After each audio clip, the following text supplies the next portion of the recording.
All right. And let's go into As You Learn. Okay. We are going to scroll down to this week.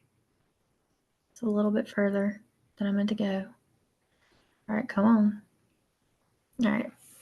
So for your in-lab materials, we have background slides. Okay. We have the micrographs of the onion and root tip anthers.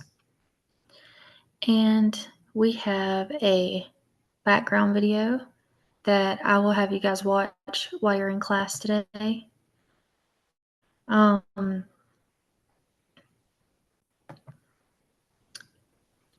Yeah, okay. As long as it's paused. All right, pause now. Thanks. And on these slides for class today,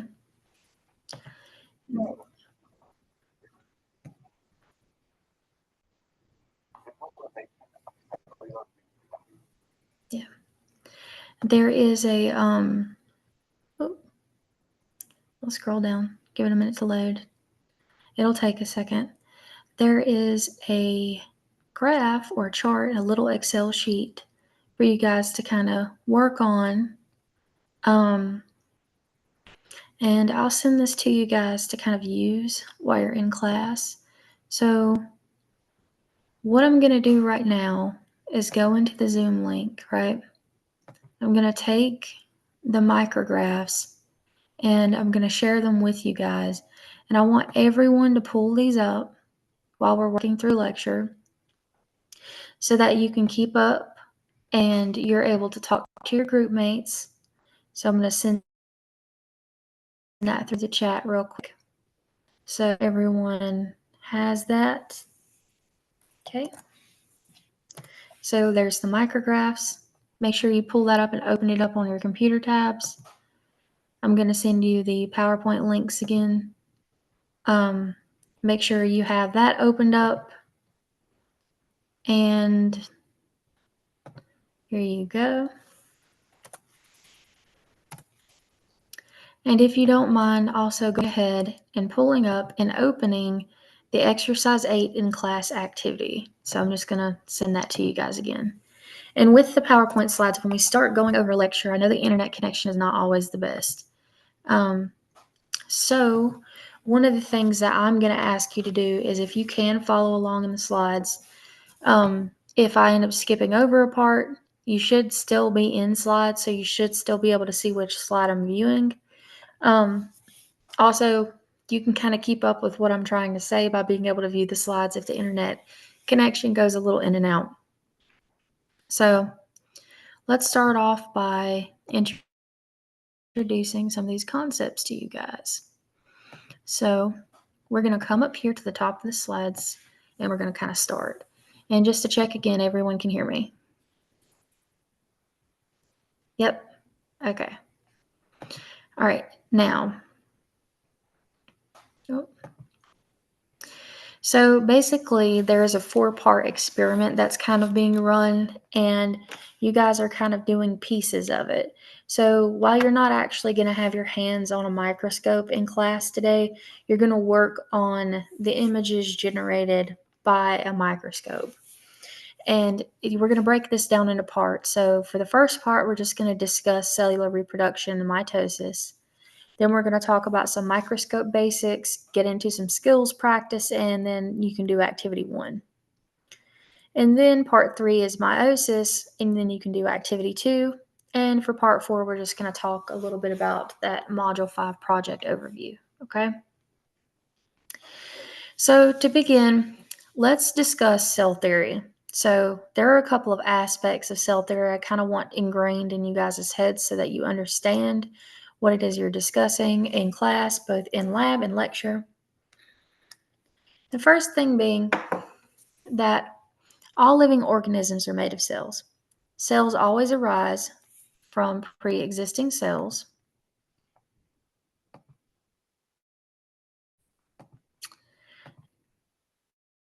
And let's go back. Yep. Cells always arise from pre-existing cells. All cells kind of have a basic chemical composition. They're all the units of life, and they have hereditary information that's passed, and then they have energy flow that occurs. So let's start off with discussing something called cellular reproduction. So cells kind of reproduce, and that's so that humans and animals and most organisms can grow and regenerate. So a developing body starts with a single cell, and then they kind of duplicate constantly for different reasons. Eukaryotic cells grow and reproduce through a complex sequence of events in the cell cycle.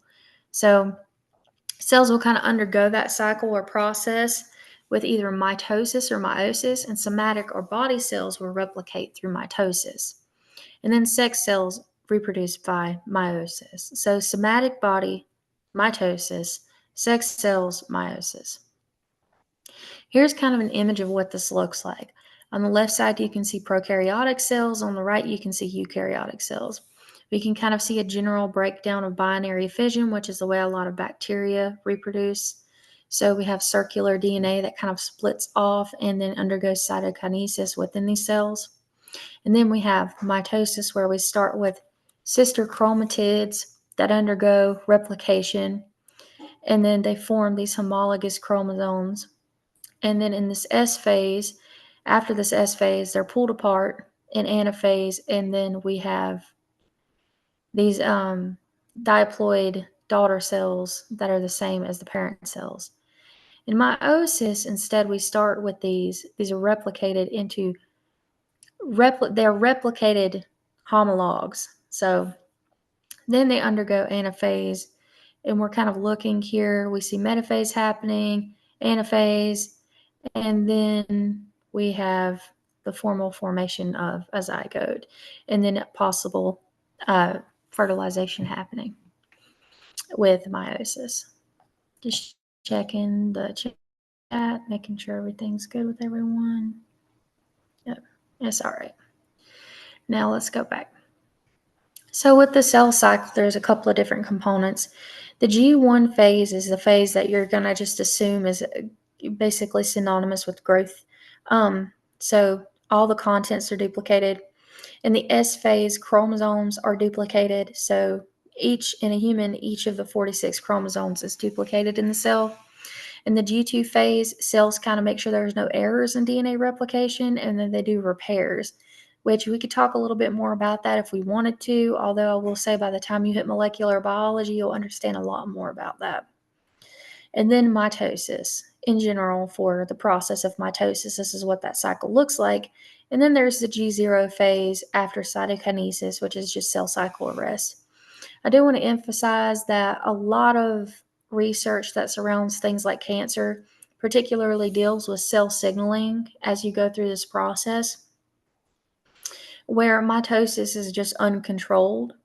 And a lot of people are like, well, if they know this, why can't they just cure cancer? Well, a lot of times it's because if you arrest one cycle of this replication in one cell, even a singular cell, it will do something similar in other cells, and then they all will kind of just go into this G0 phase and or just apoptize and die.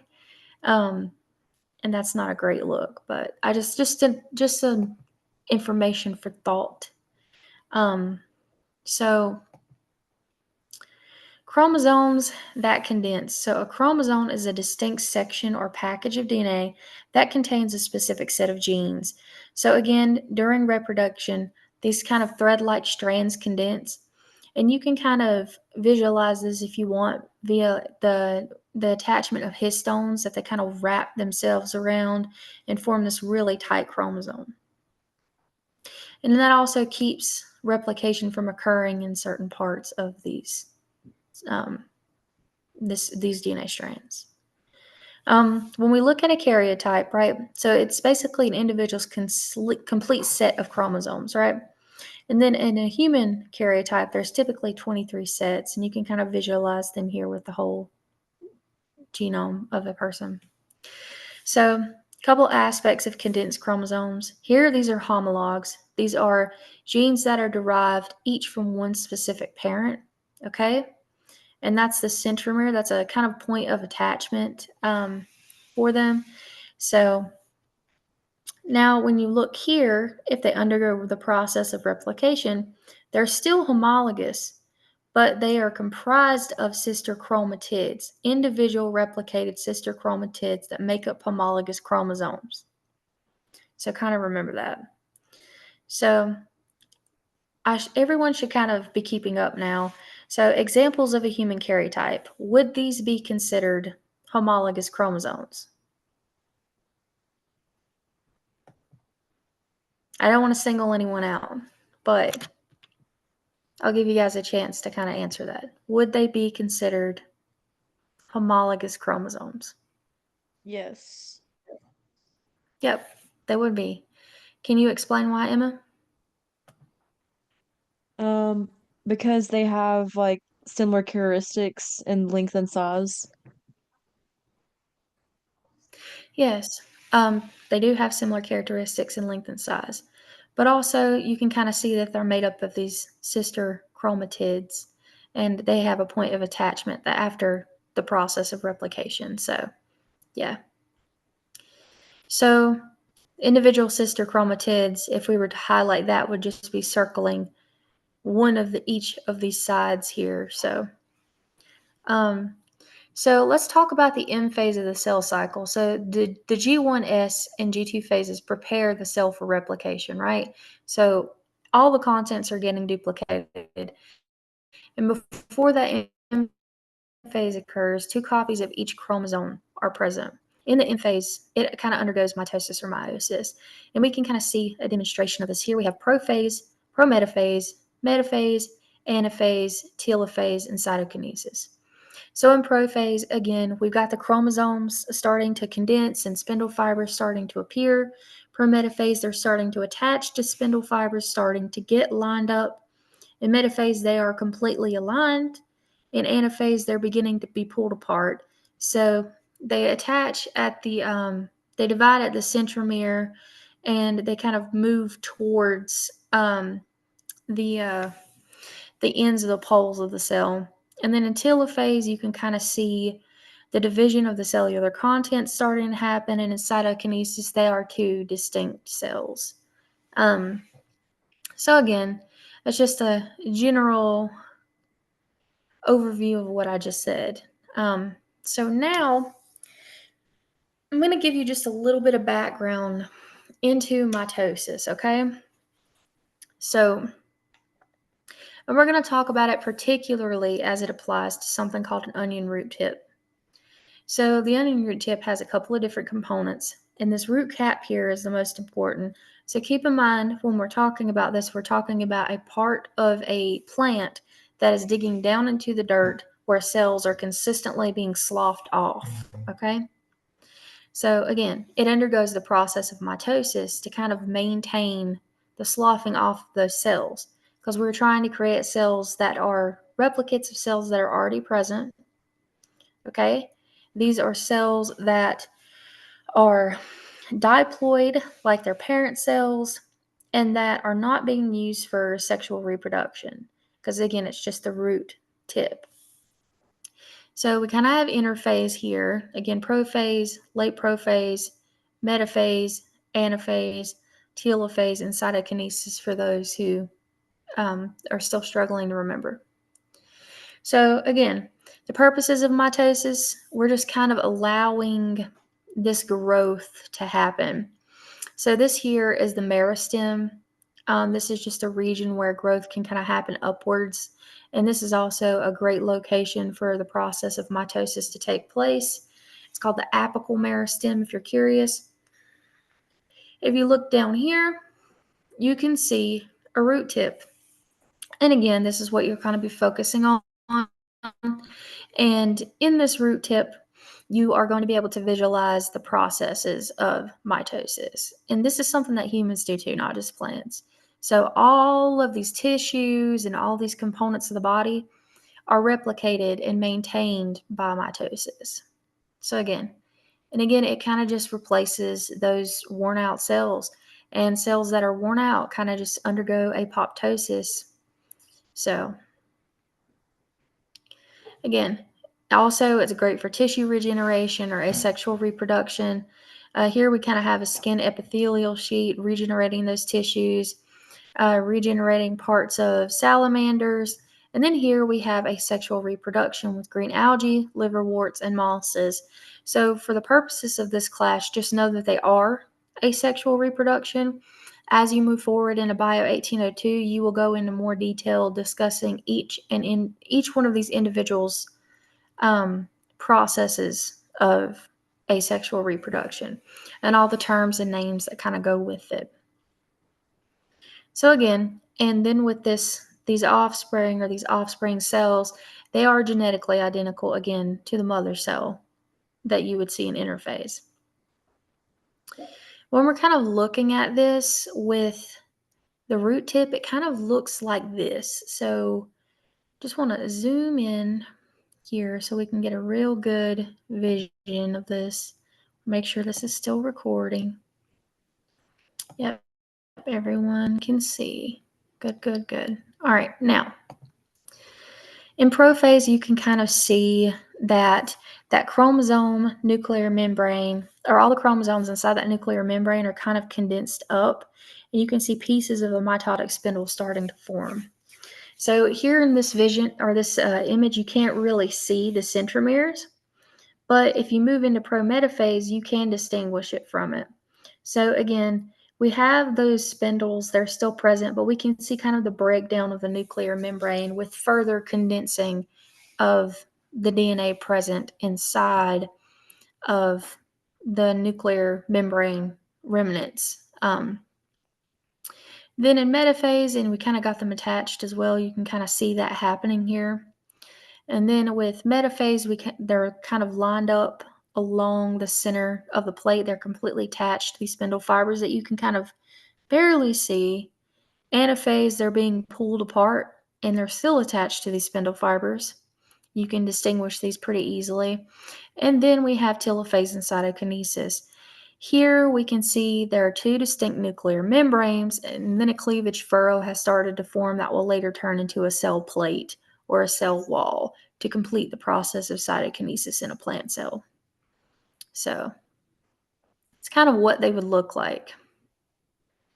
So again, this is what it's going to look like when you actually look at the images. We can see this is interphase here, right? That membrane is quite dark, or not quite as dark as what it would be in prophase, right? Because we can see that there's condensing starting to happen. And then if we look over here to metaphase, we can see them lined up. Anaphase, they're pulling apart. Telophase, they have that distinct separation occurring. So now,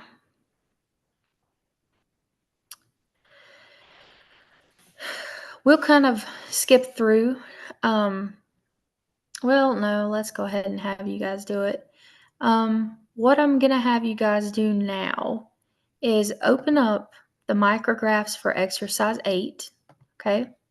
You're going to look through these images of these onion root tips, all right? And you are going to go in and just take screenshots, and you're going to want to take very, very clear screenshots of cells in each cell stage. So here, for example, this would likely be prophase or prometaphase. Follow the instructions available at the top here. Again, you're just going to want to go in and take really clear images that you can later use to distinguish prophase, metaphase, anaphase, and telophase. And again, make sure they're kind of zoomed in so I can actually see what it is you're trying to look at. An example of how I would want you to kind of crop this out on your computer. Here's the screenshot icon on mine. Here we go. And that's me kind of highlighting metaphase at the center of the cell. And we can talk a little bit more about how to generate the actual figures from these images. For now, just focus on the images. And I'm just going to give you guys about, I think honestly, 5 minutes should be long enough to do that. And I'm going to put you in breakout rooms. And then after 5 minutes is over, you guys each should have a photo of prophase, metaphase, anaphase, and telophase from these images of these cells. So you only need one photo of each for your DLN. Just make sure it's a very clear photo. You can compare with your group mates if you so choose.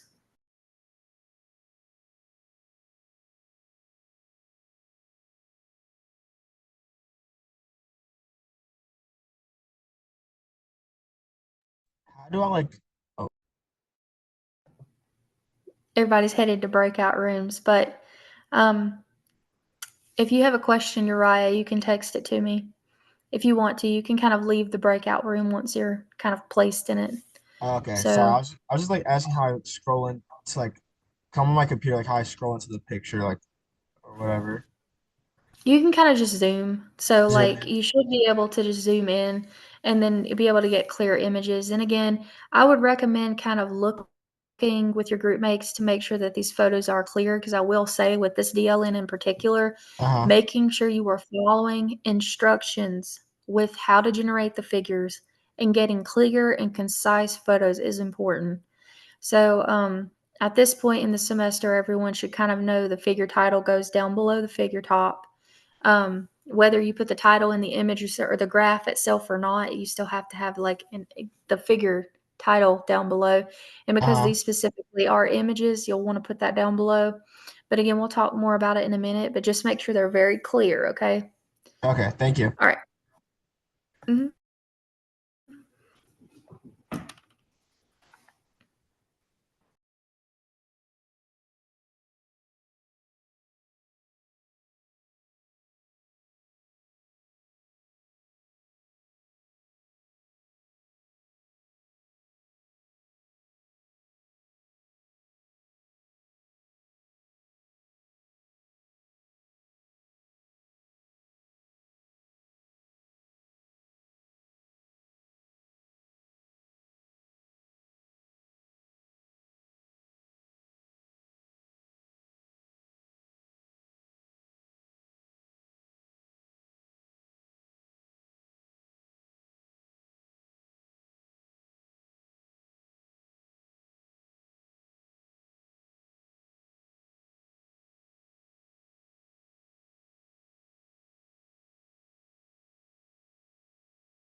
And so, for those of you who are kind of following along on Zoom with this or with the recording, one thing that I will say is to take the time that I give everyone in breakout rooms to do this work independently.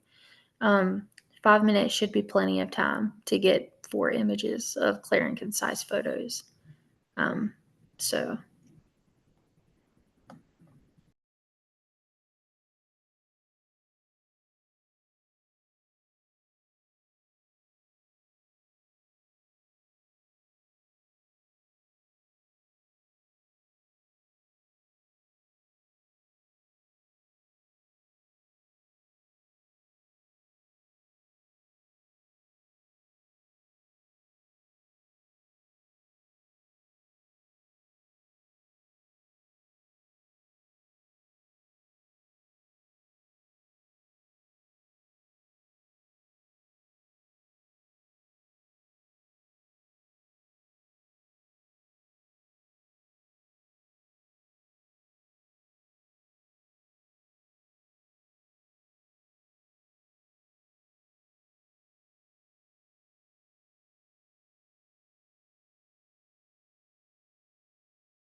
we're just going to wait a moment on everyone to come out of the breakout rooms.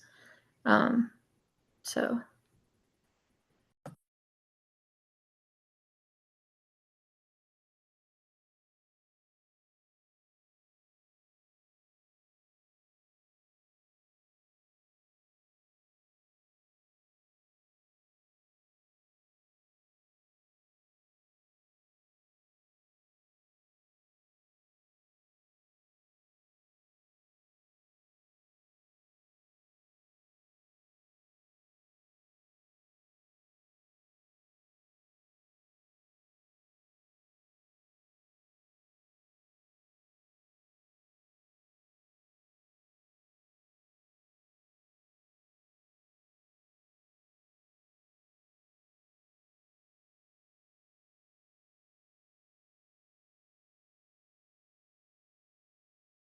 All right, everyone, let's get started again. Now, we're going to kind of pick back up where we were, and then we're going to talk through a couple of different things.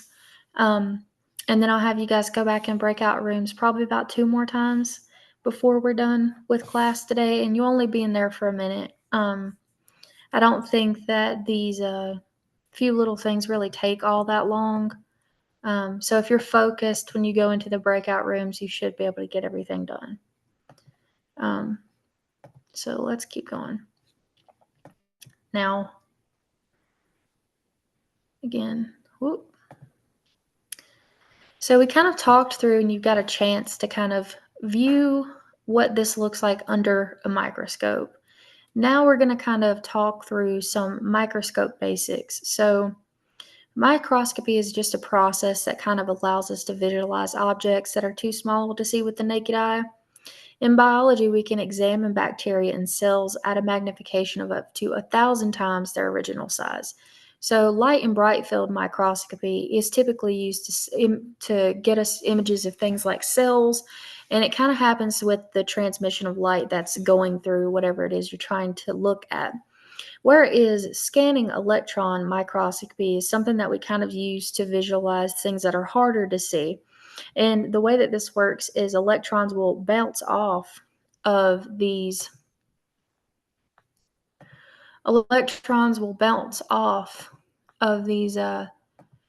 things that we're kind of trying to visualize, and that's how we get the image.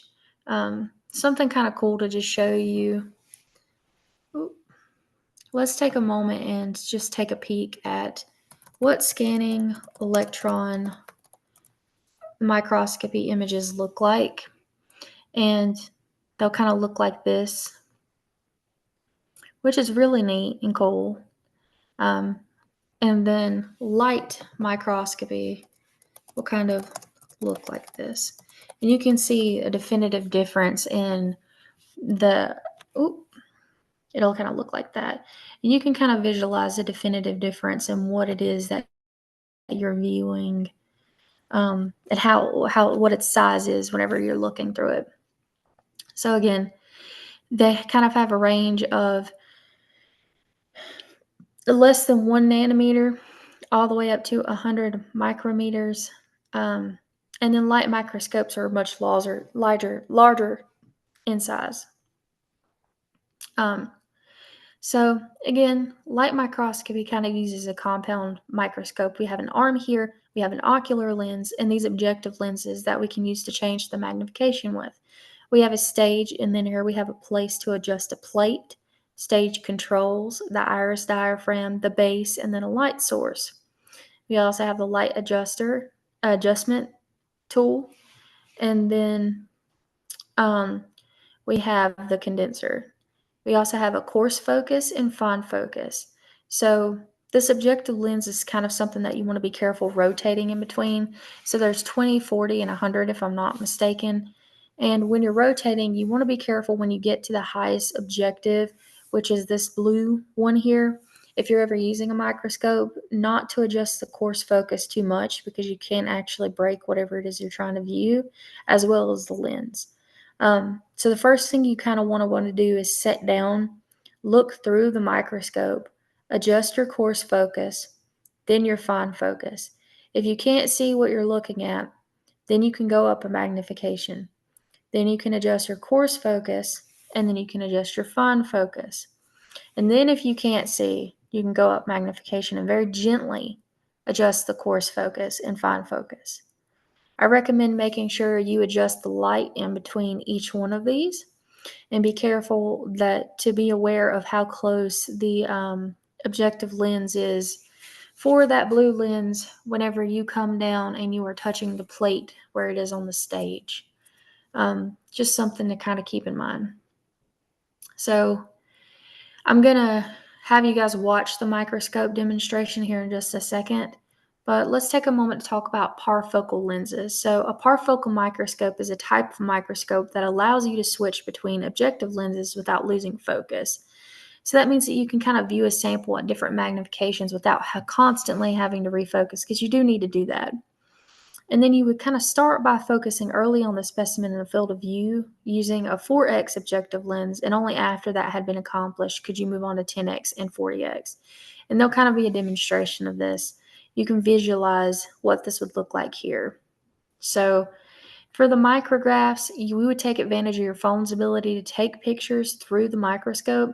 You kind of just open your phone's camera function. If you have a phone that uses that 3-camera system, you would kind of just put it in the portrait setting, line the phone camera up with the ocular lens, and then snap a photo, and that would be your micrograph. So here you can kind of see poor technique where it's not focused, whereas we see good technique and it is focused and it's been magnified enough. So again, the field of view should always be magnified enough to clearly see what it is you're trying to visualize at different stages of mitosis. That's why I told you to make sure you're taking clear images. So 1 micrograph per stage of mitosis is necessary. So you would want to zoom in, use your phone, or crop the photo to kind of get what you need. Okay? Now, let's kind of go to this video. I'm going to break the screen share for just 1 moment. I'm going to check and just see right about the point where he does the actual demonstration. Then I'm going to start a new screen share. You won't be able to hear me, but you will be able to watch the video. So just let me do that real quick. Okay?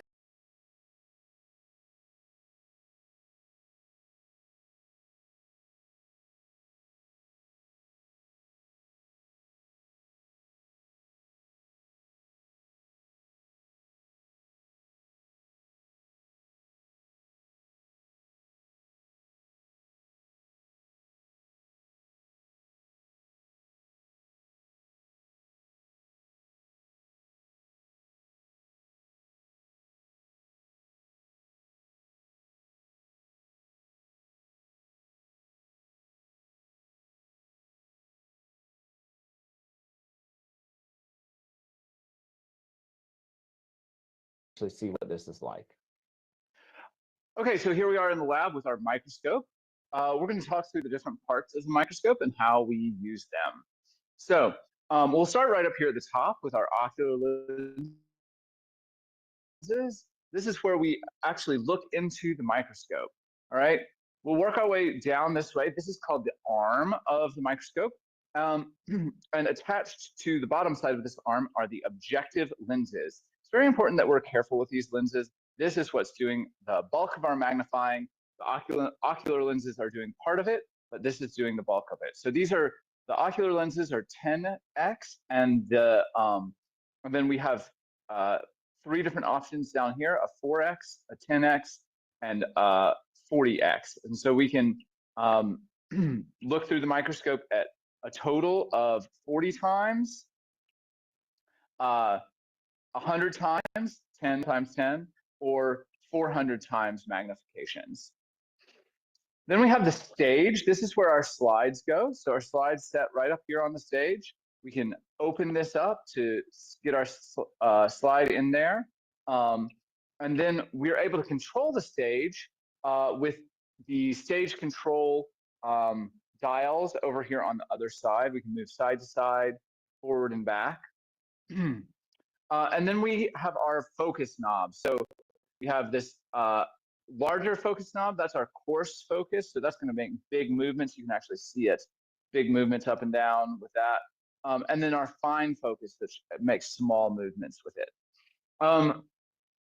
Underneath the stage, we have our iris diaphragm as well as the condenser. So these control how much light is going through.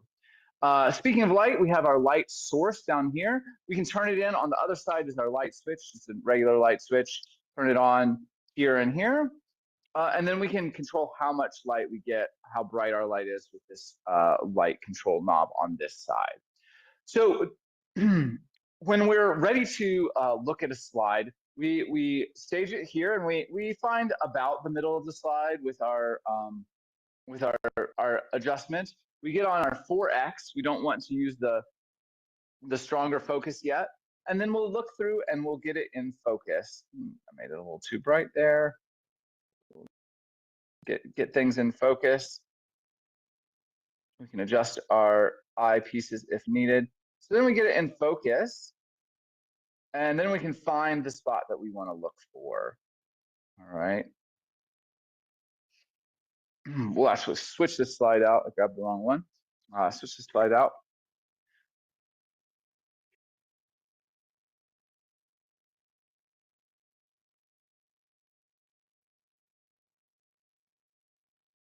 All right. So we'll give a chance to zoom right in here and take a look at what it looks like.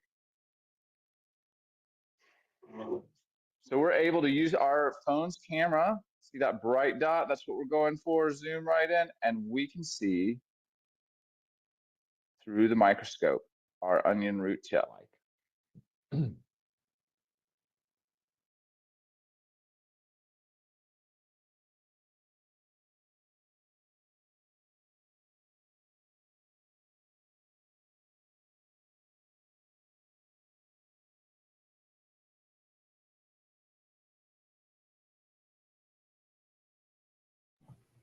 So now that you guys have kind of had a chance to kind of see what the microscope itself kind of looks like, you will practice a little bit more with looking at the images.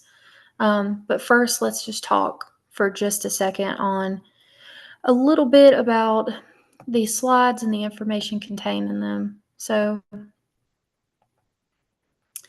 right. So again, getting these images, which you should have.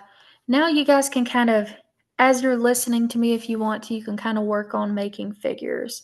So you would kind of have this cropped image. You want to make sure it's really clear with an arrow indicating which cell you are looking at. Do not forget that. Then you would put a figure number down below, followed by an informative caption for each one, fully explaining what the figure is. This one is the cell indicated in this image for figure 1 is undergoing interphase in an onion root tip during mitosis. So you could just take that similar title if you so chose, and instead of interphase, you could do prophase, metaphase, anaphase, telophase for these images. So something else that you're going to kind of do is now I want you to open the spreadsheet. Okay. You're going to open the spreadsheet. If you don't have it opened already, everyone should have it opened. I sent a link to you guys earlier, right? Everyone should have it opened. I don't see everyone in here. Come on. We got 16 of you. Come on. Yep. Yep. There we go. Now that we have this, everyone is kind of pulling this up. I would also like for you guys to, in a similar tab, reopen this. And then as you're going through, I want you to choose the clearest version or the clearest image you can of this onion root tip, right? That you're trying to look at. And then for the image that you and your group mates have chosen, I want you to go in and I want you to count each and every single cell in each stage. So this would be prophase, prophase, prophase, prophase, 1, 2, 3, 4, 5, 6, right? Starting to happen. And go in and count each individual stage that's happening in the onion root tip. When you're choosing an image, again, you're going to want to kind of choose an image that has a couple of numbers for each stage. So this may be a good image to choose, but that's up to you guys. So go in and count each stage. And I'm just going to give you guys, again, about 5 minutes to do that. in groups, you should be assigned to the same group that you were just in. And you're just going to go in and count those stages for me and then input that data into here where it says determining time spent in different phases of the cell cycle: interphase, prophase, metaphase, anaphase, telophase. And you'd kind of type your numbers in with the percent of cells, or the total number of cells at the end. And it's going to give you some information to use for your digital lab notebook. Okay. So let's go ahead and break it back out into groups again for just another 5 minutes in our breakout rooms. You should all go back with the same group mates you were working with last time. Lainey, I think I'm going to move you to group 2, which I hope is okay because it looks like you're by yourself. And everyone else should be in a room with other people, which is great. So we're going to kind of open these rooms up for you guys. All right. So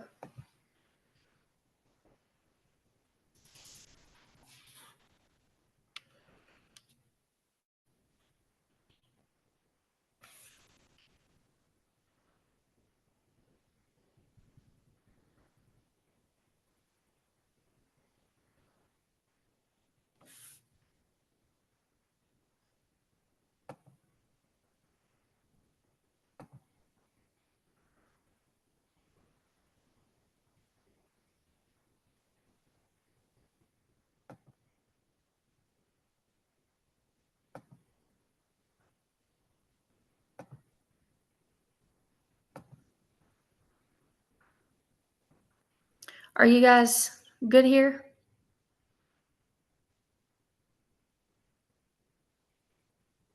Yep. There we go. All right.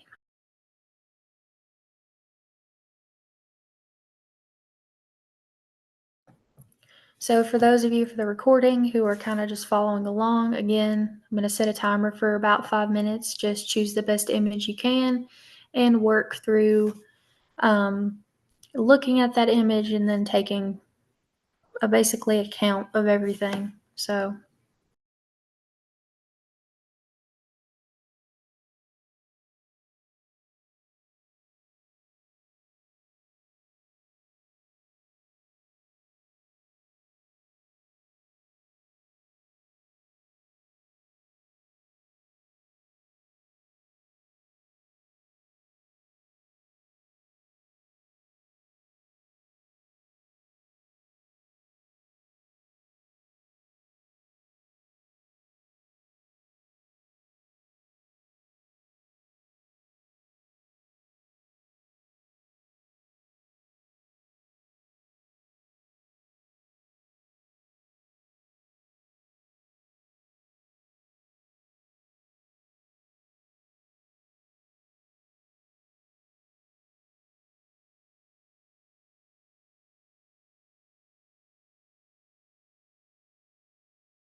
All right, everyone.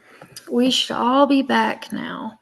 So let's kind of take a moment and we're going to work through the last little bit of what we need to do today. So let's take a moment and do that together. So just giving you an extra second there in case you were still kind of messing with things. But all right, background for activity 2.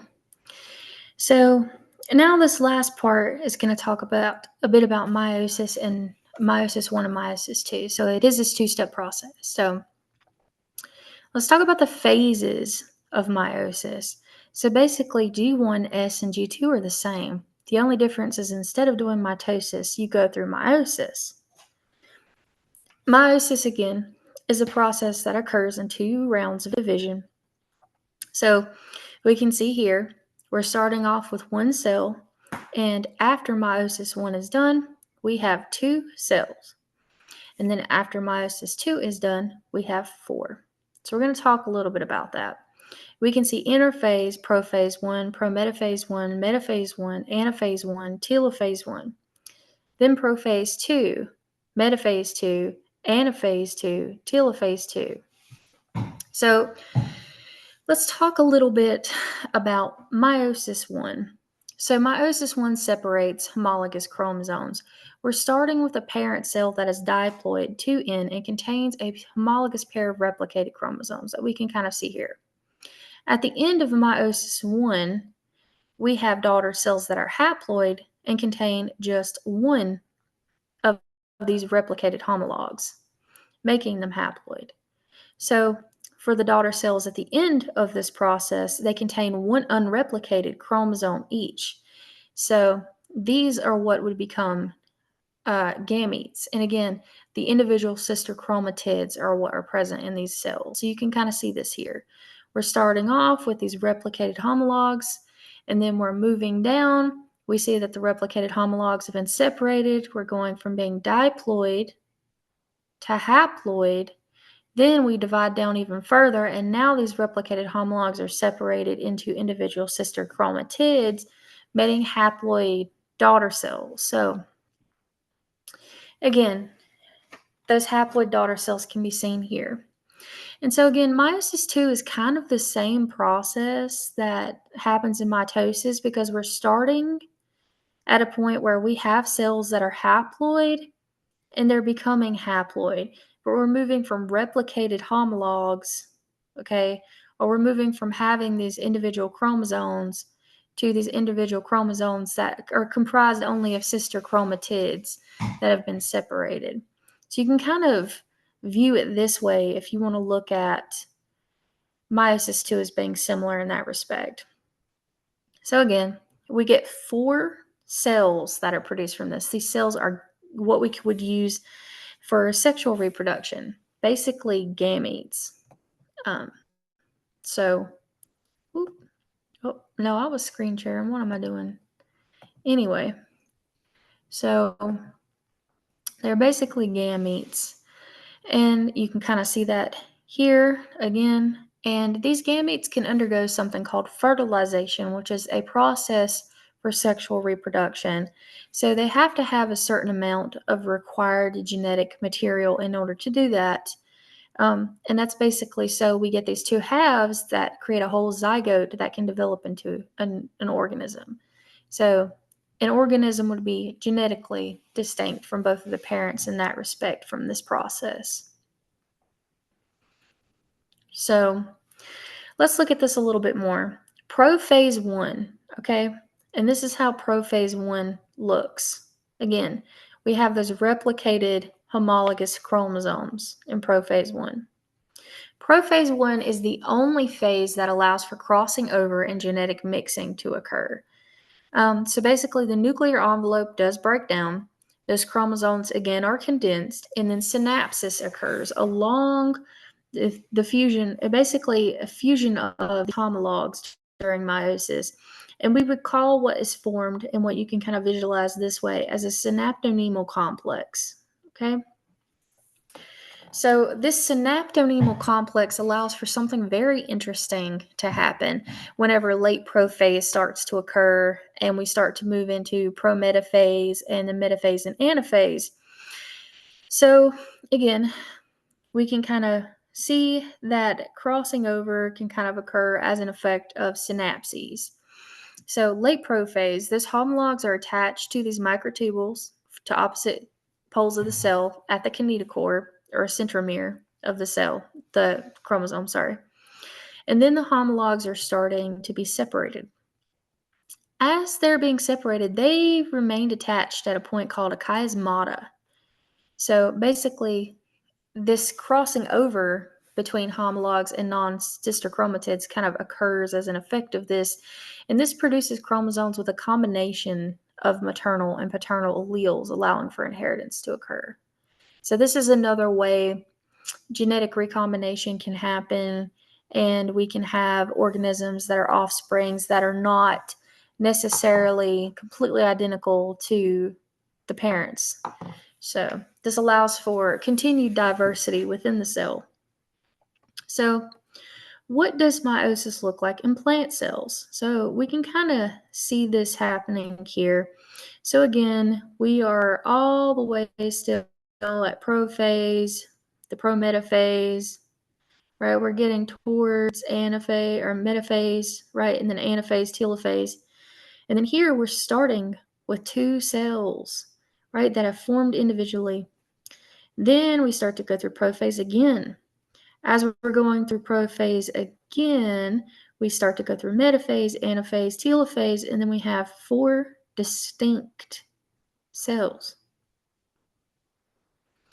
So let's just talk for a moment about some interesting things that I want to emphasize to you guys about mitosis and meiosis. So again, they both create new cells. They both follow the same steps, and they both begin with one parent cell. Right. So one can occur in all organisms, mitosis. Meiosis can occur in animals, plants, and fungi. One creates body or somatic cells. One creates cells for sexual reproduction. One undergoes one round of cell division. One undergoes 2. No recombination or crossing over happens in mitosis, right? But recombination or crossing over does happen in prophase 1, again, of meiosis. We get 2 diploid daughter cells produced in mitosis, and then we get 4 haploid daughter cells produced in meiosis. Again, these daughter cells are identical in mitosis. In meiosis, they are different. They do follow similar steps, and they both begin with one parent cell and create new cells, but they have different purposes. So keep this in mind when you're moving forward with this information. So here's a question. Why can't we observe meiosis in an onion root tip? Why can't we observe meiosis in an onion root tip? Do you guys have any ideas? Amelia?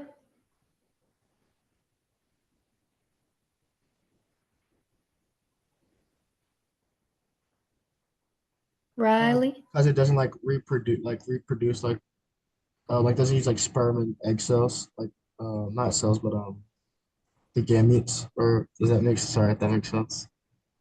Like So basically, yeah, the onion root tip is not an area where sexual reproduction can occur. So we wouldn't see meiosis happening there. So again, yeah, Lainey said something similar. So, and Jessica, if you need to head out for the doctor's appointment, that's okay if you're still in here. But yeah, don't yeah. So, and then on the flip side, let's go back and let's look at these questions. And it says, why can you observe meiosis in anthers, a part of a flower? And again, that's because this is an area of sexual reproduction. So basically, there are female and male parts of a flower. The female parts of the flower are made by ovules in the ovary of the flower. And basically, we have the ovules here. Okay, we have the ovary. It's attached to a style and a stigma that rest higher than the anthers, so self-pollination doesn't happen. Down below, we have the filaments and individual anthers, and then we have petals, receptacles, and different parts of the plant. we're going to talk a little bit about this. So the male part of the plant, which is the anther that you can kind of see here, is where sexual reproduction is allowed to occur within the male parts of the plant. So that's where pollen grains are created. And they're kind of they're basically the transportation system of sperm for flowers. So pollen sacs called microsporangia are where these pollen grains are made. Okay, and this is within the anther. You can kind of see the filament poking out here. So you'd be looking at it from a head-on view, and then the individual pollen grains are inside of this anther. And these pollen grains that are inside of these anthers contain cells that have undergone the process of meiosis to create a tetrad that you can kind of visualize. And that's what you're going to be looking at for this next part of your lab report. Basically, you're going to be looking at prophase 1, which you can see more condensing of the chromosome has happened. Metaphase, okay, anaphase, telophase. Then we have 2 cells, prophase 1, condensed. Metaphase, anaphase, we're starting to see 4 cells. Then telophase, 4 distinct cells. Telophase 2, sorry. And what I want you guys to kind of do, and I'm just going to give you 10 minutes to go ahead and go into the images of the micrographs. I'm going to break you guys off in groups again and just get those pictures. And if you have already gotten those pictures, you can work on making your figures and kind of making them according to format. And if you have any questions about the DLN, you can pop back into this main chat room if you already have all these images and just let me know if there's anything you're curious about. Okay? So I'm going to put you guys back in these breakout rooms.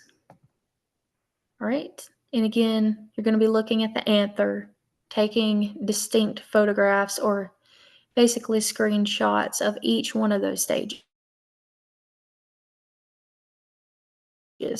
Okay? Prophase 2, phase 1, metaphase 2, anaphase 1, anaphase 2, and then telophase 1, telophase 2. So let's just make sure everyone's, yep. All right.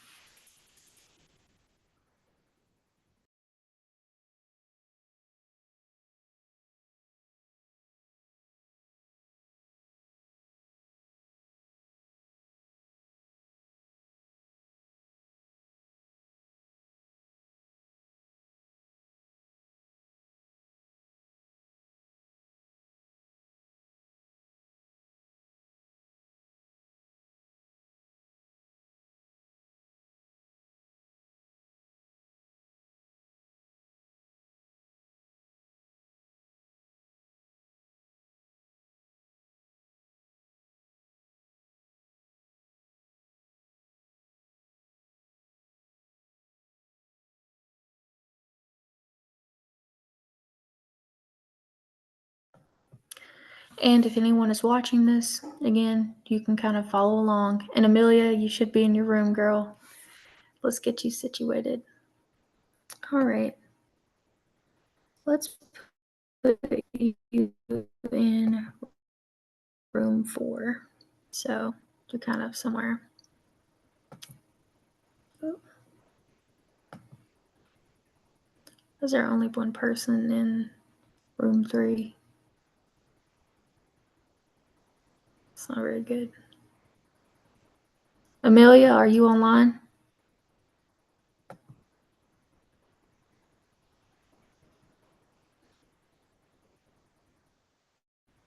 Okay. There we go.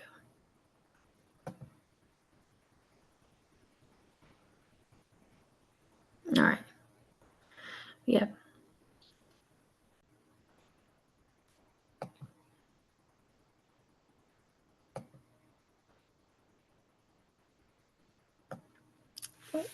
I guess you can work independently then.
Emma, Hey, is your signal?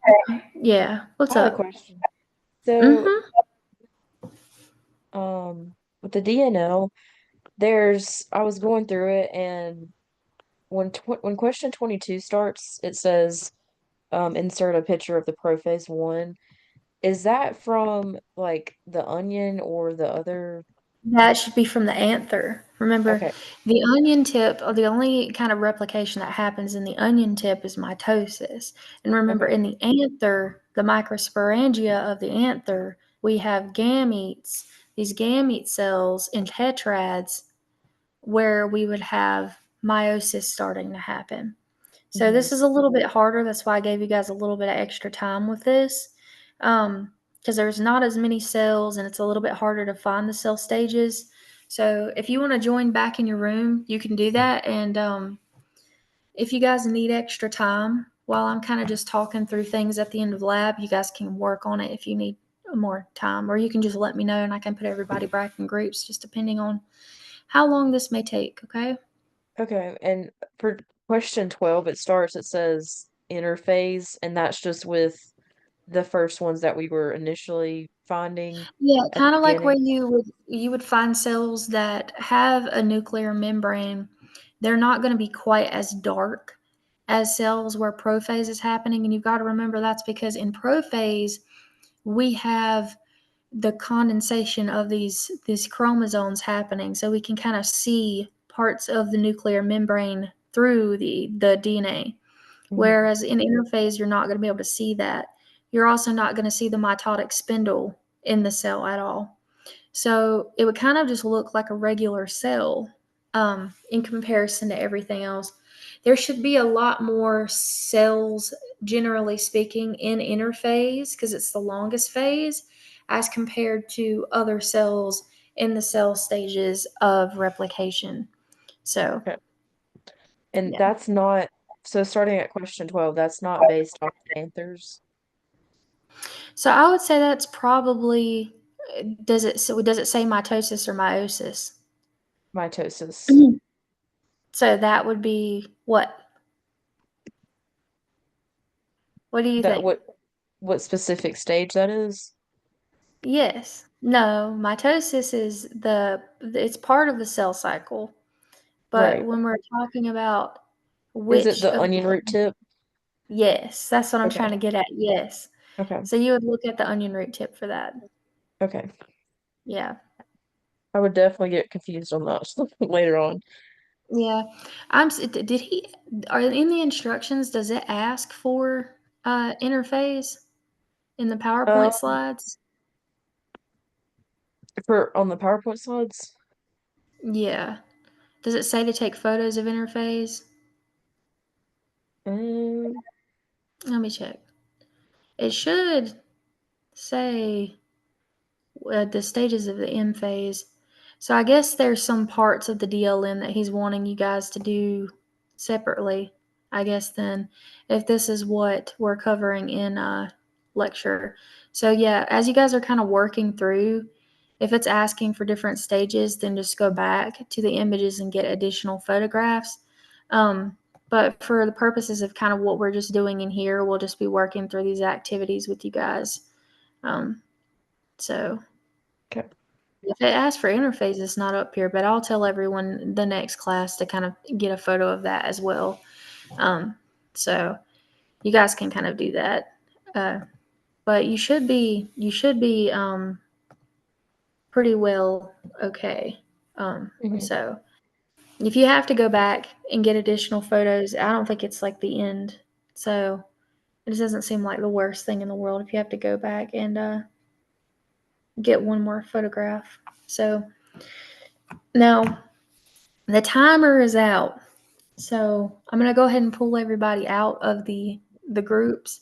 If you want to work on this with your group mates and see if they have any photographs, that would be good. And if you also have additional questions, you can kind of reach out to me at the end of lab, or via email if you're still struggling through things. Okay. Okay. Thank All you. right. You're welcome.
Now, just a couple of things I want to touch base on.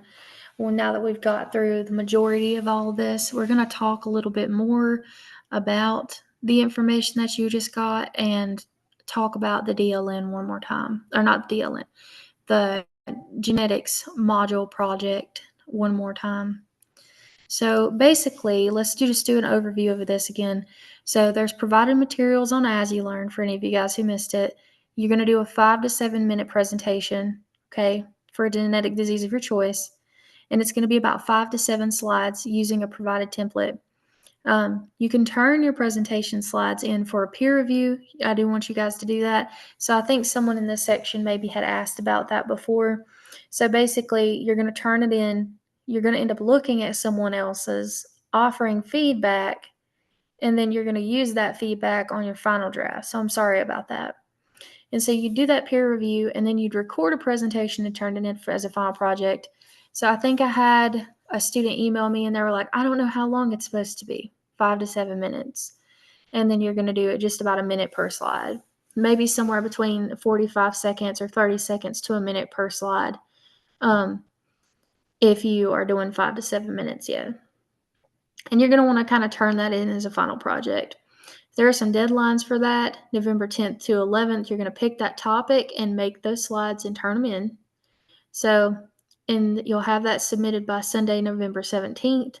Then, and now keep in mind, there are no extensions for this after the 17th because we're too close to the end of the semester after that. So you peer review those slides and consider the aspects where you can provide constructive feedback. And then you would turn them all in by Friday, November 22nd at 11:59 p.m. as a hard deadline. You can make revisions to your Module 5 project based on that feedback, right? And then submit and record that by November 26th at 11:59 p.m., which is also a hard deadline. So to choose the genetic disease, they kind of want you to go in As You Learn, see the genetic disease choice selection, and choose one.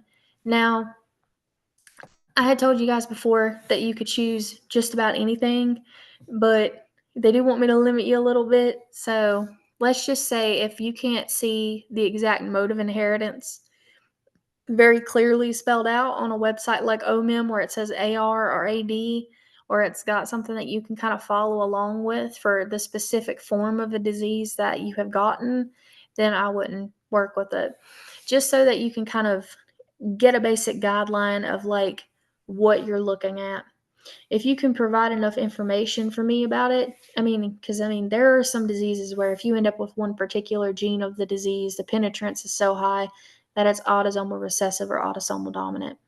There are some genes like that with schizophrenia. So I would say if you're choosing a gene for a disease, and as you've been told to kind of just be a little bit careful about it and make sure it has a specific mode of inheritance for a specific disease and not just disease, but maybe even disease type, if you can do that.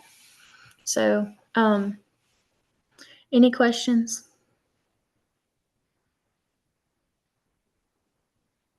Any questions at all from you guys?